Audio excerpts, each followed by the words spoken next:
ভাই আপনি কোথা থেকে আছেন, যদি একটু পরিচয়টা দিতেন ভাই? আমি বগুড়া সাধারণপুর থেকে আছি। বগুড়া সাধারণপুর না? হ্যাঁ। আচ্ছা, ভাই কিছু মাটি নিয়ে আছে আমাদের স্যারের কাছে, ইমরান হোসেন স্যার কৃষিবিদ।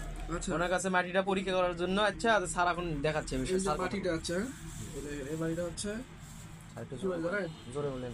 এটা হচ্ছে বেলে দোআঁশ মাটি। হ্যাঁ, কারণ জানেন যখন এই মাটিটা ইয়ে করবেন, এ দেখেন ইয়ে করে যদি এটা দিয়ে হয়তো এখানে চলে যেত, পড়ে গেল, হ্যাঁ পড়ে গেল, তখন এটা চুল উড়ে যাচ্ছে। এটা হচ্ছে বেলে দোআঁশ মাটি।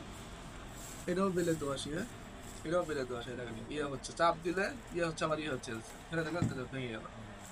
আর এটা যদি দোলা হয়তো তার মানে একদম দোআঁশ মাটি ছিল। এঁটেল দোআঁশ বা এটা, আর বেলে দোআঁশ মাটি চেনার উপায় হচ্ছে উপর থেকে ইয়ে করবেন, ফেলে দিবেন, বাট এটা ইয়ে হয়ে যাবে, ভেঙে যাবে। এই সেম একই জায়গা মাটি। আর এটা আপনি চাষাবাদ ইয়ে দিচ্ছেন, হ্যাঁ, মরিচ লাগাচ্ছি আমরা। মরিচ লাগাইছেন, যার জন্য মাটিটা এরকম হয়ে গেছে, কালারটা হ্যাঁ, এরকম হয়ে হ্যাঁ, গেছে, মানে ধূসর টাইপের হয়েছে। এটাতে সার টার সবকিছু দেওয়া আছে, হ্যাঁ, আর এটা দিয়ে দেওয়া আছে, হ্যাঁ, সবই মানে সবই দেওয়া আছে, হ্যাঁ, বাট এটাতে শিকড় সহ উঠেছে, যার হ্যাঁ, জন্য আরো শিকড় এটাতে ছাড়া। শিকড় ছাড়া, ইয়েস, যার জন্য মাটির কালারটা এরকম ইয়ে হয়ে গেছে। তো এখন মাটিটা আপনার হচ্ছে বেলে দোআঁশ মাটি, হ্যাঁ। আর এই বেলে দোআঁশ মাটিটা মূলত মরিচ চাষের জন্য খুবই ভালো আর কি। মরিচ ভালো মরিচ চাষ হবে। এটা এখানে মাটির, এই মাটিতে ইয়াও আছে, রসও আছে, হ্যাঁ, মাটিটা সবসময় ঠান্ডা থাকে। তো রস মানে কি, আমি কয়েকদিন আগে হ্যাঁ, পানি হ্যাঁ, একটু স্কিপ করেন নরম সাহেব, একটু স্কিপ করেন, স্কিপ করেন। স্যার এখন মাটি পরীক্ষা করছে, আপনারা সবাই দেখেন। আমরা মাটি স্যার হচ্ছে বলে মূলত দিচ্ছে। পিএইচটা টেস্ট করতেছি, দেখেন। এটা হচ্ছে এটা, যদিও মাটি এখানে একটু কম, বাট আর একটু থাকলে মনে হয় ভালো হতো। তারপরেও হবে, না, হ্যাঁ, তারপরে হবে এখানে। দেখেন এখানে আমার মাটির পেজটা ঠিক আছে, দেখেন এই যে 6-এর একটু উপরে, হ্যাঁ, যদি হচ্ছে 6-এর নিচে মানে 5-এর নিচে চলে আসে, তাইলে হচ্ছে মাটিটা হচ্ছে অম্লীয় মাটি।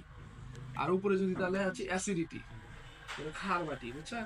তো আপনার মাটির পেজটা ঠিক আছে, নিউট্রাল আছে, ভালো মানে ভালো, খুবই ভালো একটা অবস্থানে আছে, মানে 6 একটু উপরে। এটা মানে আপনার মরিচ বলেন, বেগুন বলেন, এই জাতীয় যে হ্যাঁ, সবজিগুলো মরিচই আছে, লাগাবো। মরিচ চাষের জন্য উপযোগী একটা পেঁয়াজ এইটা। এই উপযোগী ইয়াতে পেঁয়াজ আপনার মরিচটা খুবই ভালো হবে এটা। আর মাটিটাও ভালো। এই দেখেন মাটিটাও হচ্ছে বেলে দোআঁশ মাটি। আপনি যদিও এই দোআঁশ মাটিতে একটু আপনার রস লাগে, মানে ঘন ঘন সেচ লাগে আর কি, বুঝছেন? এই জমি কি আছে আপনার, মানে মানে আমি পানি দিই, পানি মানে দোআঁশ আছে, মানে সেচ ব্যবস্থাপনা, পানির ব্যবস্থাপনা যেন সঠিক রাখে না, মানে কখনো পানির যেন শূন্যতা না হয় গাছে। এটা বেলে দোআঁশ মাটি, এমনিতে মাটির পিএইচ ঠিক আছে। আর এই মাটিতে আপনি ধানও করতে পারেন, কি ধান লাগাচ্ছে। ধান লাগাইতেন। আর যে আলু খায় না। আলু হবে, আলু আরো ভালো হবে, হ্যাঁ, যে জমিতে ধান হয় সেই জমি হচ্ছে সর্বসেরা জমি, মানে ওই জমির মাটি হচ্ছে আদর্শ মাটি। আর হচ্ছে ধানের জমি কি করে, পানিগুলো ধরে রাখে।